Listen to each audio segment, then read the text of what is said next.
राष्ट्रवादी काँग्रेस पक्ष शरदचंद्र पवार तर्फे राष्ट्रीय महामार्ग क्रमांक 753F यावरील पडलेल्या खड्ड्यांच्या संदर्भात आम्ही एक रास्ता रोको आंदोलन नेरी येथे केलं होतं।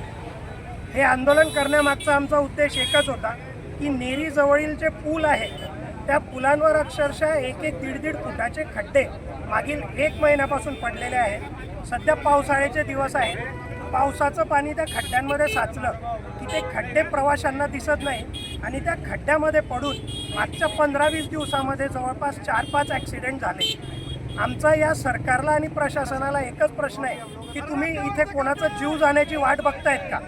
आणि हे होऊ नये, भविष्यातील ही हानी टळावी म्हणून राष्ट्रवादी काँग्रेस पार्टी शरदचंद्र पवार पक्षातर्फे आम्ही या प्रशासनाला आणि या सरकारला जागं करण्यासाठी आज एक छोटेखानी आंदोलन केलेलं आहे।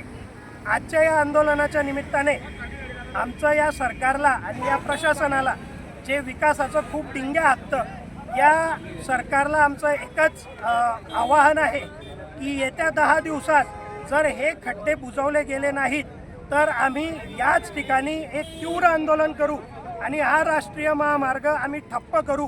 हेच या निमित्ताने या सरकारला आव्हान आहे। येत्या 10 दिवसात हे खड्डे बुजवा, कोणाचा जीव जाण्याची वाट बघू नका, एवढंच एक सगळी विनंती या प्रशासनाला आणि सरकारला या निमित्ताने आमची आहे। एक तुमचा जीव